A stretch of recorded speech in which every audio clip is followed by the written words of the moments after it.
Hello दोस्तों, स्वागत है आप सबका मेरे इस YouTube channel study with fact पर। तो आज मैं आप सबके लिए लाई हूँ हिंदी का क्लास। पिछले क्लास में हमने वर्णमाला खत्म कर लिया था। आज देखेंगे प्राणवायु के आधार पे वर्ण। आज क्या होने वाला है हमारा क्लास?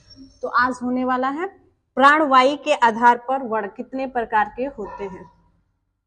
तो चलिए देख लिया जाए। प्राण,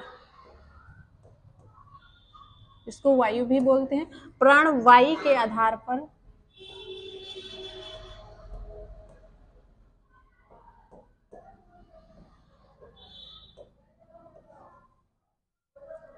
वर्ण। तो प्राण वायु के आधार पे वर्ण कितने प्रकार के होते हैं? तो दो प्रकार के होते हैं। इस आधार पे दो प्रकार के वर्ण होते हैं।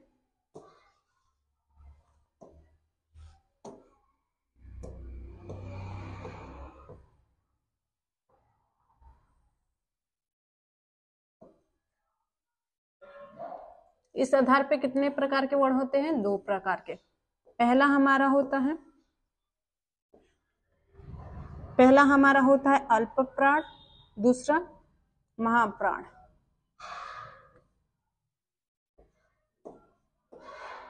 अल्प प्राण, दूसरा होता है हमारा महाप्राण।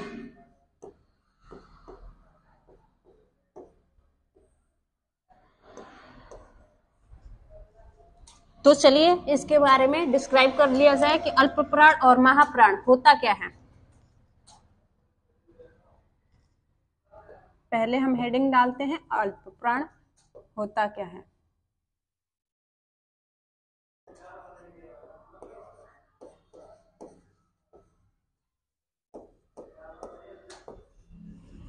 तो जिन वर्णों के उच्चारण में कम वायु उत्सर्जित हो, जिन वर्णों को बोलने में हमारे मुख से कम वायु उत्सर्जित हो, उसे ही क्या बोलते हैं? अल्प प्राण कहते हैं। तो इसको लिख लिया जाए।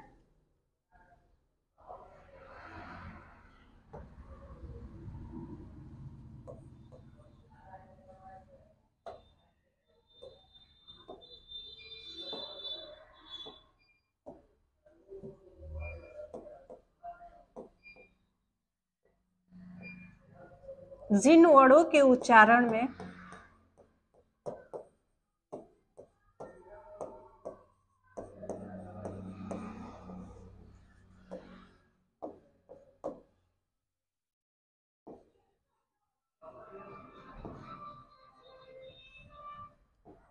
मुख से कम वायु उत्सर्जित होता है। अल्प से ही याद रखिएगा, अल्प मतलब थोड़ा, तो कम वायु उत्सर्जित होता है। कम वायु उत्सर्जित होता है मतलब निकलता है।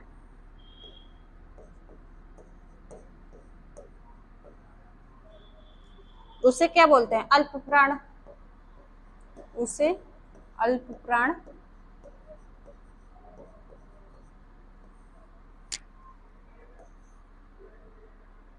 अल्प प्राण कहते हैं।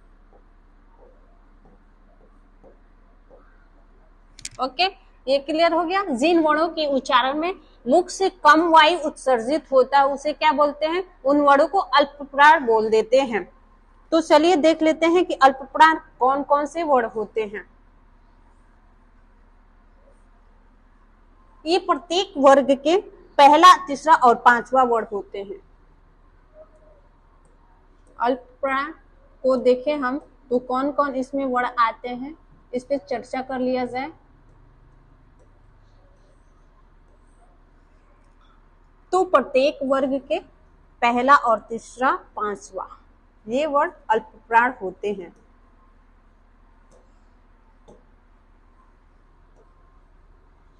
प्रत्येक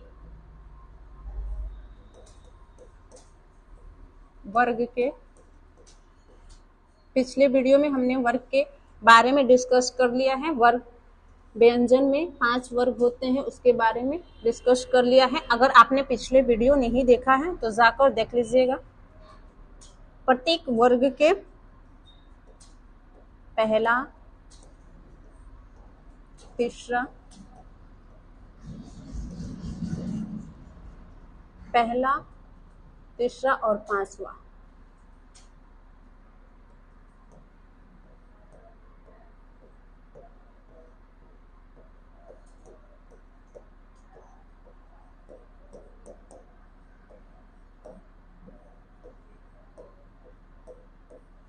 प्रत्येक वर्ग के पहला, तीसरा और पांचवा वर्ण, उसके बाद अंतस्थ व्यंजन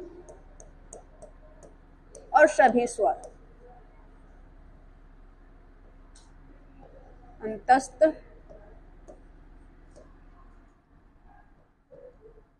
व्यंजन और सभी स्वर इसमें आते हैं।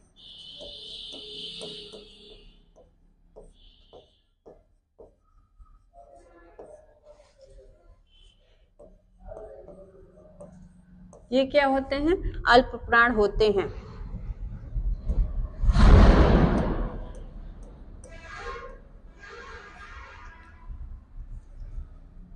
एग्जाम्पल देख लिया जाए, उदाहरण। यहाँ पे मैं क वर्ग लिख दे रही हूँ। क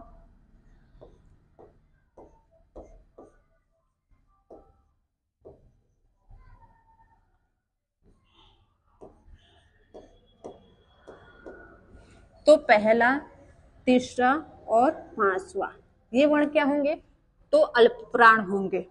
ऐसे ही च वर्ग में देख लिया जाए।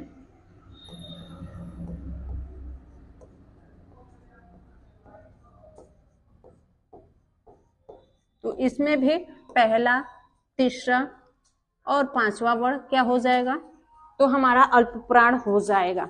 तो इस पॉइंट को याद रखिएगा, ये बहुत बार एग्जाम में पूछता है और बहुत लोग कंफ्यूज होते हैं इसमें। पहला, तीसरा और पांचवा वर्ण होता है। अब बात कर लिया जाए महाप्राण का, और सभी स्वर भी आते हैं इसमें। इस पॉइंट को भी याद रखना है। अंतस्थ व्यंजन आता है। अंतस्थ व्यंजन कौन कौन होते हैं? तो य, र, ल, व। कौन कौन होते हैं? य, र, ल और व। ये भी इसमें आते हैं। Okay, clear? आई होप आप सबको क्लियर हो गया होगा। आगे चलते हैं महाप्राण पर। दूसरा टॉपिक हमारा क्या है? महाप्राण।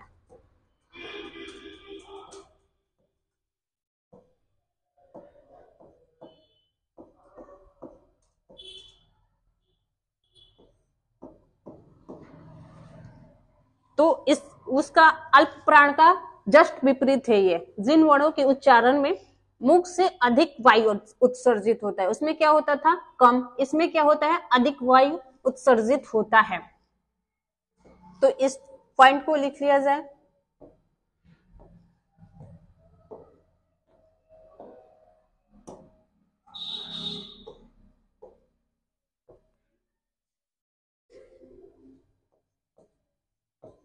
जिन वर्णों के उच्चारण में, महा से याद रखिएगा, अधिक।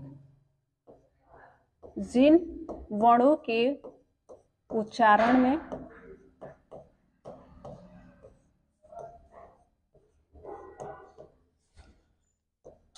मुख से अधिक वायु उत्सर्जित होता है,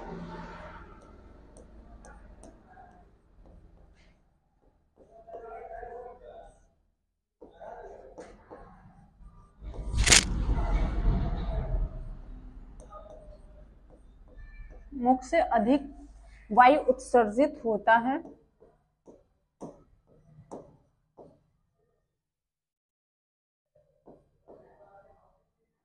उसे क्या बोलते हैं? उसे महाप्राण बोलते हैं।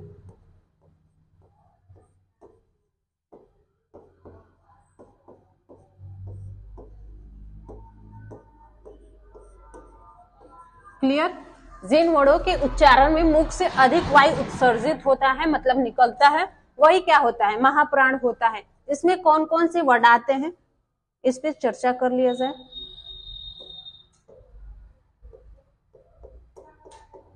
इसमें एग्जाम्पल देख लीजिए।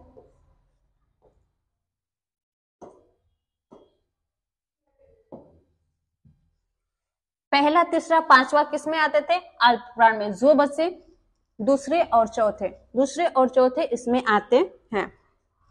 प्रत्येक वर्ग का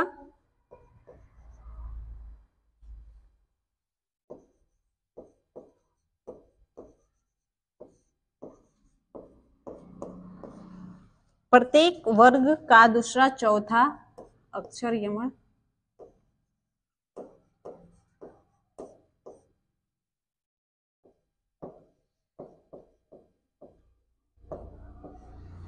दूसरा चौथा वर्ण तथा उसमें क्या आते थे अंतस्थ, इसमें क्या आते हैं उष्म व्यंजन, इसमें उष्म व्यंजन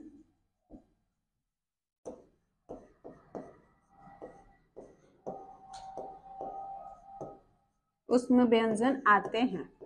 क्लियर? इसमें दूसरा और चौथा साथ ही साथ उष्म व्यंजन भी महाप्राण होता है।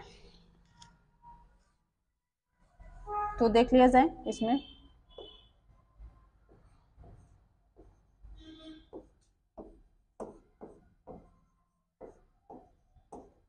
दूसरा वर्ड हमारा क्या है ख, चौथा वर्ड ग, घ, ख और ग ये दोनों क्या होंगे हमारे महाप्राण होंगे। च वर्ग में देख लिया जाए च, छ, ज, झ, य, तो इसमें भी छ और झ ये दूसरा वर्ड और ये चौथा वर्ड क्या हो जाएंगे महाप्राण हो जाएंगे। साथ ही साथ उष्म व्यंजन, उष्म व्यंजन कौन कौन होते हैं तो तलव्य श, मूर्धन्य श, दंत्य स और ह ये क्या होते हैं उष्म व्यंजन, ये भी आते हैं इसमें। तो याद रखिएगा ये बहुत ही आसान पॉइंट है, जस्ट याद हो जाता है, फिर लोग क्या होते हैं बाद में भूल जाते हैं और कंफ्यूज हो जाते हैं, जब एग्जाम में आता है तो गलती करके चले आते हैं। तो इस पॉइंट पर ध्यान दीजिएगा कौन कौन वर्ड किस में आते हैं, क्योंकि ये बहुत बार एग्जाम में पूछ चुका है। तो हमने अल्पप्राण और महाप्राण देख लिया। अब चलते हैं घोष कंपन के आधार पे वर्ण कितने प्रकार के होते हैं। अगला टॉपिक क्या है हमारा घोष कंपन के आधार पे वर्ण।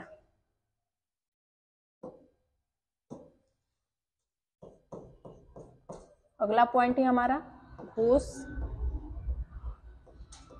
कंपन, वाई के आधार पे देखा था हमने पिछला पॉइंट, अब हमें कंपन के आधार पे देखना है। घोष कंपन के आधार पर वर्ण।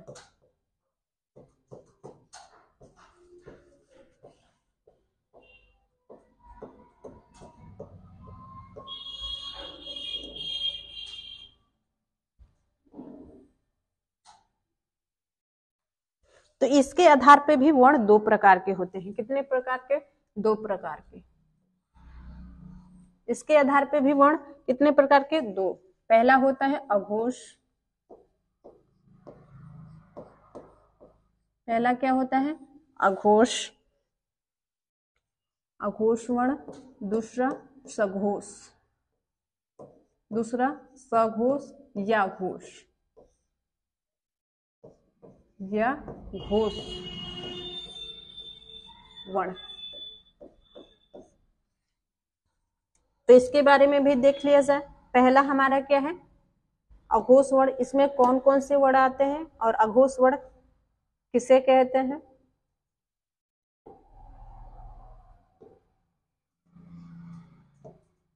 पहला हमारा क्या हो जाएगा अघोष वर्ण।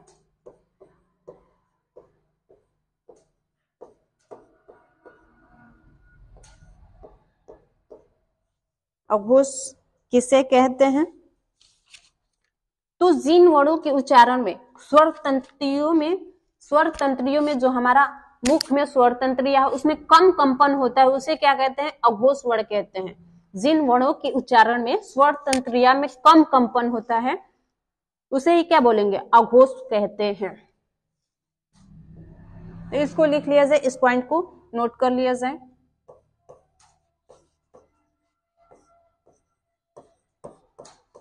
जिन वर्णों के उच्चारण में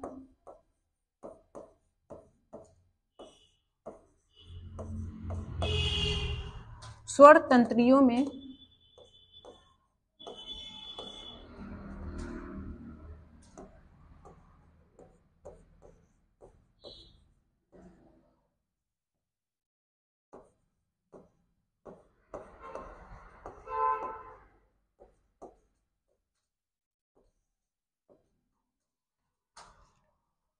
स्वर तंत्रियों में क्या होता है? कम कंपन होता है।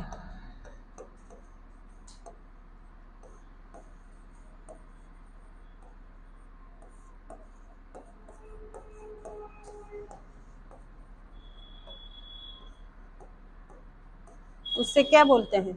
उसे अघोष वर्ण कहते हैं। अघोष वर्ण कहते हैं।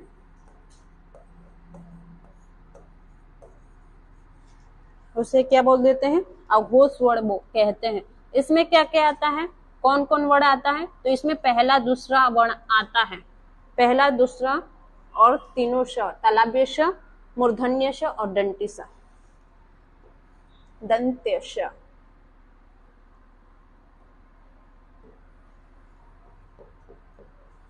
तो इस पॉइंट को लिख लिया जाए।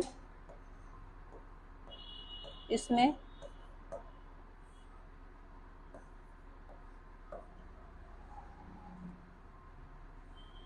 प्रत्येक वर्ग का पहला दूसरा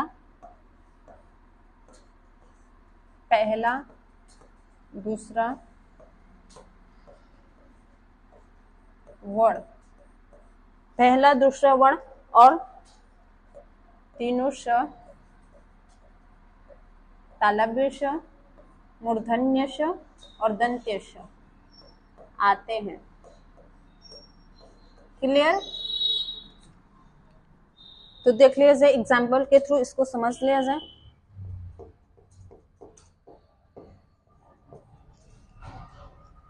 क वर्ग को ले लिया जाए। क, ख, ग, घ। तो इसमें पहला और दूसरा वर्ण, वर्ग का प्रत्येक वर्ग का पहला और दूसरा वर्ण होगा क्या? अघोष। क्या होगा? अघोष। च वर्ग को देख लिया जाए।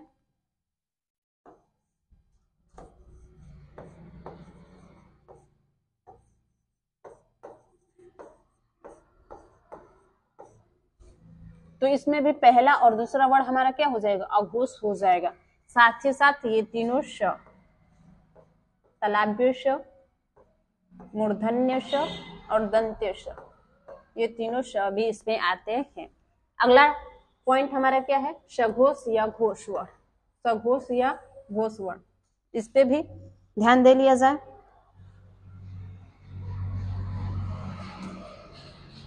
तो दूसरा हमारा क्या है?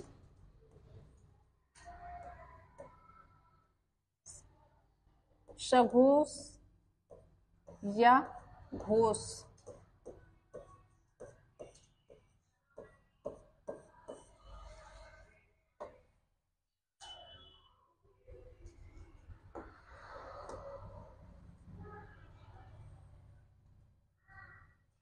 तो सघोष जस्ट विपरीत होता है किसका? अघोष का। किसका? अघोष का। उसमें क्या होता था? स्वर तंत्रियों में कम कंपन होता है, इसमें क्या होता है? अधिक कंपन होता है। जब इसको उच्चरित करते हैं तो हमारे स्वर तंत्रियों में अधिक कंपन होता है। तो लिख लीजिए इसको भी।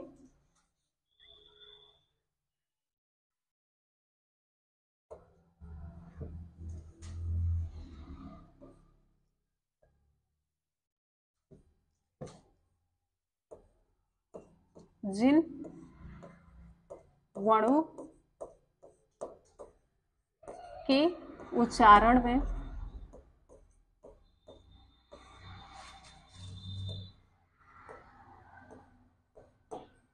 स्वर तंत्रियों में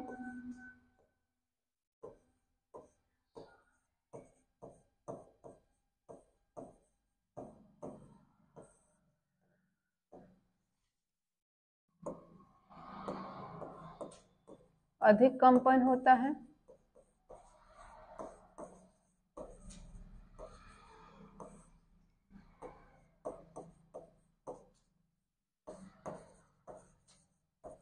उसे क्या बोलते हैं? सघोष या घोष वर्ण कहते हैं।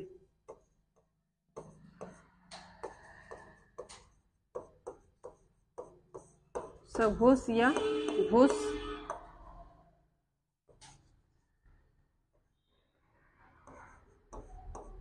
वर्ण कहते हैं।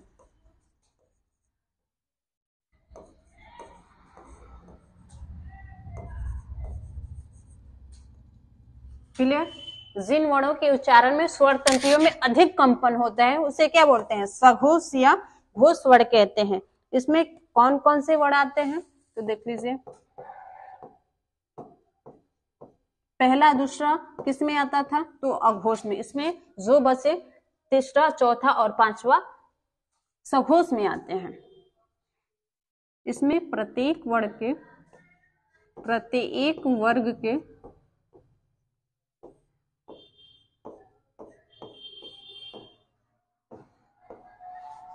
तीसरा चौथा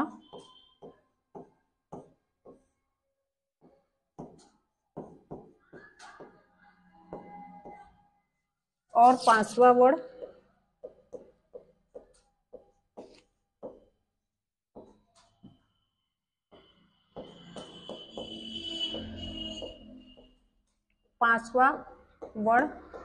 आते हैं। स्वर भी इसी में आते हैं।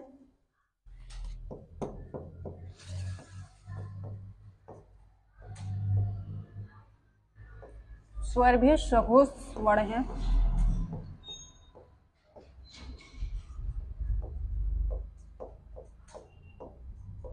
जितने भी स्वर हैं सभी स्वर सघोष वर्ण है और ह भी इसमें आता है। क्लियर? तो इसको समझ लिया जाए एग्जाम्पल के थ्रू। यहाँ पे एग्जाम्पल के थ्रू समझ लिया जाए। हमने यहाँ पे क वर्ग ले लिया, क ख ग घ और अंग। तो पहला दूसरा क्या हो जाता था हमारा? ये अघोष। पहला दूसरा हमारा क्या हो जाता था? अघोष।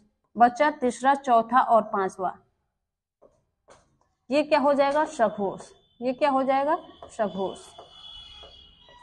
वैसे ही च वर्ग अगर हम ले लें, च छ ज झ और ई, तो इसमें भी ये तो हो गया हमारा क्या? अघोष। पहला दूसरा क्या हो गया? अघोष। हम देख लें तीसरा चौथा और पांचवा वर्ण, तो ये हमारा क्या हो जाएगा? ये हो जाएगा सघोष। क्लियर? आई होप कि क्लियर हो गया होगा आप सबको। और इसमें भी सभी स्वर आते हैं और से लेकर अ तक, और ह भी इसमें ही आता है। ह भी सघोष में ही आता है। क्लियर? तो फिर से रिवीजन कर लिया जाए कौन सा वर्ड किस में आते हैं, ताकि अच्छे से क्लियर हो जाए। लास्ट में एक बार रिवीजन कर लिया जाए। हमने यहाँ पे लिख दिया क वर्ग।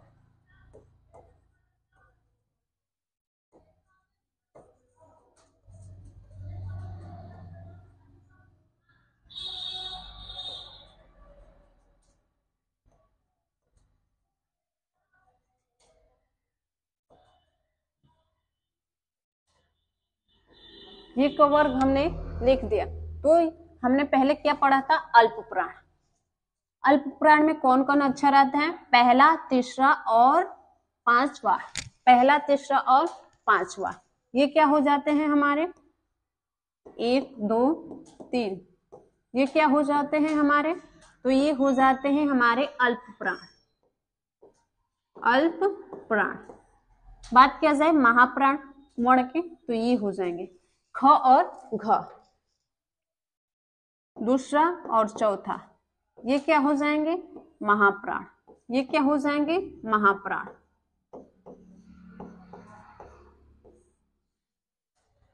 अल्प प्राण, महाप्राण याद रखिएगा। पहला दूसरा तीसरा, दूसरा और चौथा, ये महाप्राण हो जाते हैं। फिर ले लिया जाए, इस बार च वर्ग पे समझा जाए।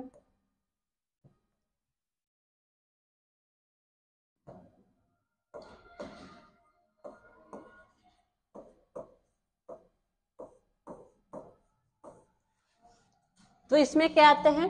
पहला और दूसरा वर्ण हमारे क्या हो जाते हैं, आघोष। क्या हो जाते हैं, आघोष। और जो बचे तीसरा, चौथा और पांचवा, ये क्या हो जाते हैं, ये हो जाते हैं सघोष या घोष। तो पहला और दूसरा हमारे क्या हो गए, अघोष। और तीसरा, चौथा, पांचवा ये हमारे क्या हो गए, तो ये हो गए सघोष। ये क्या हो गए, सघोष। अल्पप्राण में और कौन कौन आते हैं, अंतस्थ व्यंजन। कौन आते हैं, अंतस्थ व्यंजन। अंतस्थ व्यंजन और सभी स्वर। अंतस्थ व्यंजन, सभी स्वर क्या होते हैं, अल्पप्राण। क्या होते हैं, अल्पप्राण।